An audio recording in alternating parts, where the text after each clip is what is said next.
if you want to be great at something, you got to practice it a lot. When it comes to active shooter incident management, that might be once in a career. So how do you learn this? How do you get good at it? How do you get practice? That's today's topic. Stick around.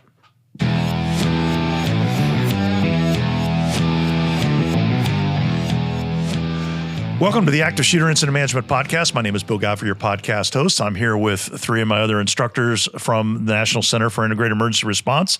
Across the table from me, Scott Mankowitz from the Fire and EMS side. Scott, welcome back in. Thanks for having me. Terrence Weems from our law enforcement side. Terrence, good to have you in the house. Yes, sir. Thanks for being here. And Kami Mertz, an old pro here at the podcast studio. Good morning. Thanks for coming back in, also from the law enforcement side. And Scott and Terrence, guys glad to be in Florida? Oh, without a doubt. It's a little chilly where you are. It's so cold. Well, Some would down. say freezing, Yeah. I think is the scientific term.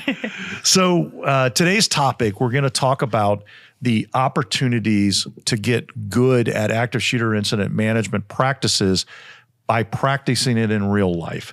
And so the idea here is, where are the opportunities to practice this on our everyday calls, our ordinary calls, playing events, things like that. Kami, you want to lead us off? Yeah, absolutely. And so I think one of the biggest things is when we're looking at this is we have to get everybody used to terminology. So it's breaking it down to basic calls so that we can use that terminology over and over again so we get used to it. Things. One of the biggest ones that we started on initially was using on missing people, right? So fire rescue, y'all use staging all the time. That was something that was kind of foreign to us. We didn't use a whole lot. So when it first came out, that's where we started with that baby step of using it on missing people. We had to go to the scene and check the scene. Everybody else went to staging, and then we put them in perimeter locations from there. But it started that staging. And then when we started to other scenes, say a little bit larger scenes, we started using tactical. And so that they got used to hearing tactical. People got used to calling themselves tactical. People got used to hearing command, all of those things. So say if we had a subject in a house, maybe a non-criminal barricade, something like that, we used a tactical position. But we started using them. People started to get used to the monikers. That's a really great idea. Terrence, what about you on the, also on the law enforcement side? Now you're in state police, you're a little bit different level, also district commander, a little bit different level. Where do you see the opportunities for the routine stuff to deploy some of these things? In my practice, I believe what we do, or what I do, is try and use this every day, right? So in my district, we have between 2 to 4 pursuits a day. Right. So 2 to 4 pursuits a day, whether we're starting them or another agency, the amount of crashes that we take, the other incidents that we respond to on a regular basis, what troopers want to do and what police officers want to do generally is everybody wants to be involved in whatever that thing is. It's our responsibility to make sure that somebody pulls back to make sure that we're utilizing our resource properly.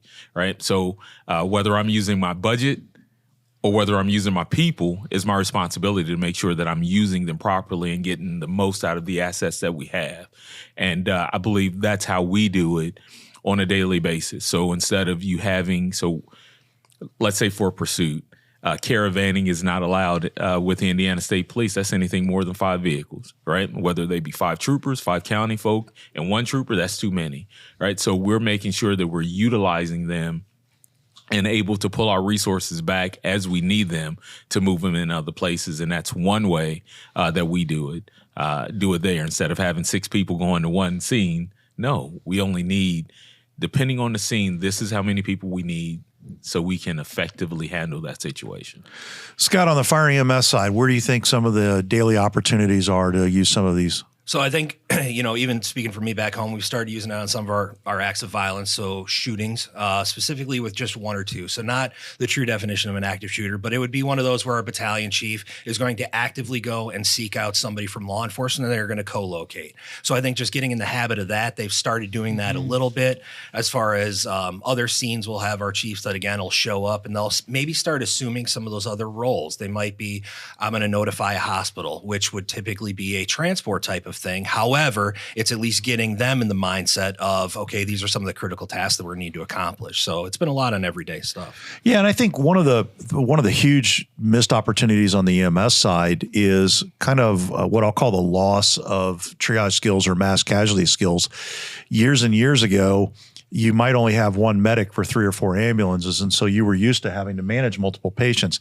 But that's kind of been a lost art form because the attitude prevailing now, if you go to a car accident with 3 or 4 patients, you just call a couple more ambulances and this patient's mine, that patient's yours.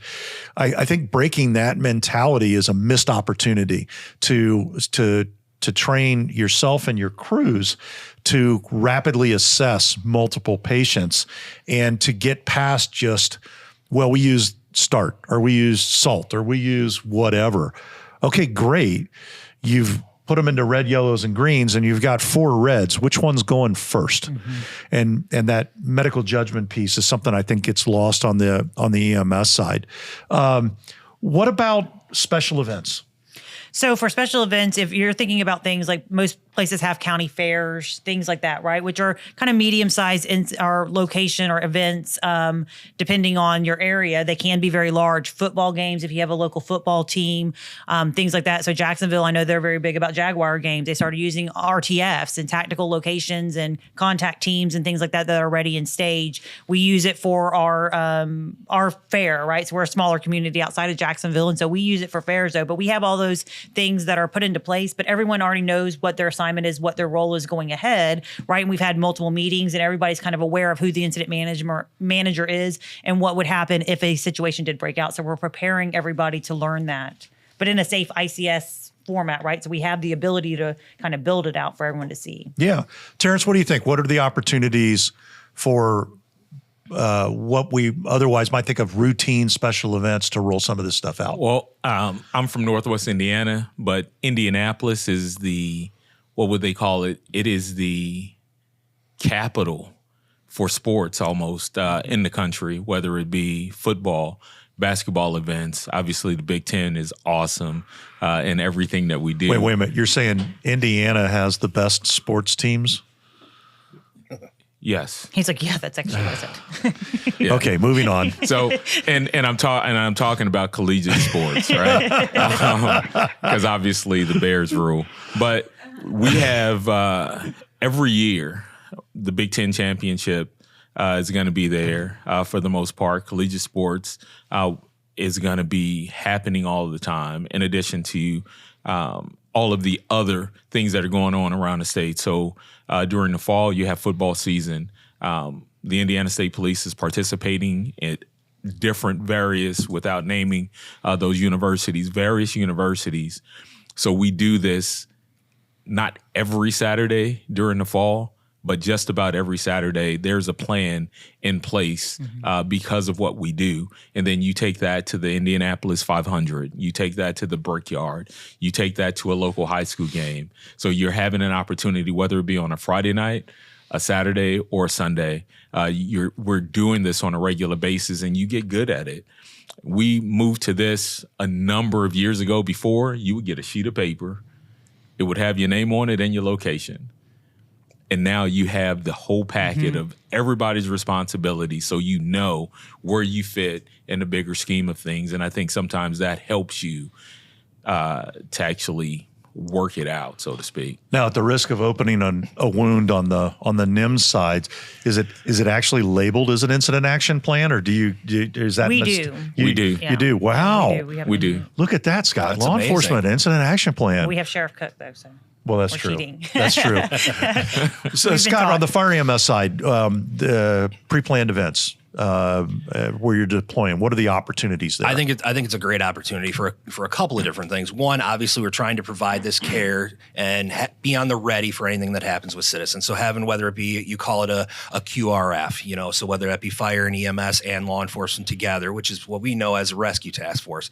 I think it's a good thing for a couple different reasons. One, like I said, you're providing that care, but two, it's an opportunity to essentially train. So you are now mentally in the mindset, and how, I've had a couple times where we've done this and I've had people come back, oh, it would have been nice to do this. Oh, we should have done that. So every time that we do one of these, it's an opportunity and a way for us to train and figure out, find the gaps and identify and deal with them accordingly. So it's almost like we're programming ourselves that these incidents are happening, even if they're not. Isn't it an opportunity to build relationships too? That's it, exactly. And that's the biggest thing is when you're saying that, and that is what it is, right? So we're forcing ourselves to kind of be in that same area and share that space and find out what our roles would naturally be. So we started implementing that, though, is even in command, right? Where our fire rescue guys coming in there, we're pushing a guy up to our tactical position to where those are natural relationships that they need to start building. And that's how we're doing it on incidents that are not as severe as a active shooter event, right? That are lower level, but that we're building those bonds, or our RTFs, if we're doing lower level, right? That they're just sitting around for most of the day, probably just hanging out, right? Ready for something to happen, but they're just hanging out. And those are important relationships to have. And sometimes that's when those questions come up. We'll have standing there in a group of people that on the fire EMS side, I might have law enforcement. Hey, so if this happens, Absolutely. What do you want me to do? What should my role be? And it's a good time for us to have those conversations and think and pre-plan a little bit. And then it's that getting to know each other, the introduction of what our roles are, what our responsibilities are, and how we fit into the big picture. Right. And put them in the same room breaks up the silos. They have no, Absolutely. The bigger the room, the more opportunity for a silo, but you put them in that conference room for that incident command, right? And they are there. They're able to be there, so they have to have those conversations. And you assign them as a team, right? Exactly. So you're an RTF, so you're a team. And so when you get that, right, then that kind of creates your own silo. Now you're a team, but you have those entities that are working together and working next to even, y'all for as long as we have now, is I've learned so much from y'all's job that I never would have known. I never would have thought about, what you could put in the back of an ambulance, or the different, triage levels that you could put back there of hospital counts, things like that we take advantage, for granted. We're like, you can just throw as many as you want to as a hospital. It's a hospital, they have stuff. Right. But learning those and having them talk and communicate and realize those specialties is really important. Yeah, I remember hearing a story about a community that had implemented this at some football games where they organized their officers into contact teams. Now, I think in fairness, they were just partner them up and do them in twos. And they organized fire EMS into rescue task forces with some officers as well. And these were not high school, they were pro level games. And where there's some drinking and some, Yes. what do you call that thing when you got one team against the other team and people get a little excited about that stuff. Competition? Yeah. That sometimes gets out of hand. But it was in the very beginning, the very first time they did it, everybody was kind of groaning and moaning. Mm-hmm. I don't know why we're doing this. This is stupid. It's a waste of time. And then the very first game that they did it, they realized very quickly that almost every time there was a medical incident, whether it be a drunk or a fight or whatever, there was some level of security challenge with the crowds. Right. And they always needed law enforcement there. And now in their rescue task force, they had a package with them. And so I thought that was kind of a really, really interesting perspective. So what are some opportunities? I want to dig down a little more specific. You hit on a couple, but you hit on them really fast. On the law enforcement side, what are some types of calls that warrant at least some basic incident management on the law enforcement side where you can stand up and use some of these For the things? ASIM terms specifically is because obviously incident management's every day. No matter if we think we're using it or not, we're using it on every day. Any call you go to, you're doing some level of incident management. But when we're talking about breaking it down into a true incident management where it's at a higher level is going to be when you're going to the suicidal calls, right? You have somebody in a house, possibly a hostage barricade, things like that. Or on the other side where it's a non-criminal barricade, we're trying to make decisions. So we're slowing down. You might have somebody who has barricaded themselves in for whatever reason. Maybe they have a warrant, anything like that, where there's not a risk to the public, anything like that, but it slows it down, but it allows us to use those from a safer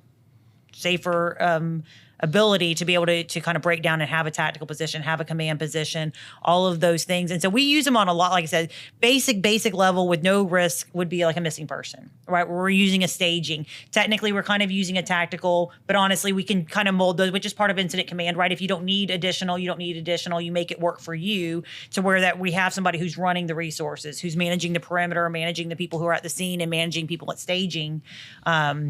Or directing people from staging to where they go, right? So you have a staging manager. So there's different calls like that we're using on that may be criminal, maybe non-criminal, but that we're just putting those people in places. Terrence, on your side, opportunities, manhunts, suspects from serious incidents, what Oh, without a doubt. So we can take a manhunt, right? So within my area, I have 2 prisons and 7 county jails, right? So that means I have 7 counties. But so 2 prisons and 7 county jails, a manhunt is going to happen. And what do police want to do? We want to go to where the action is. We want to be the last place where that person was last seen. But if you do that, then now all of your resources are going there. That's a perfect opportunity for you to use this program, not an active shooter, but it allows you to utilize your resources. That's the whole purpose of incident management. And from time to time, from the months of November to March, we have this thing called snow.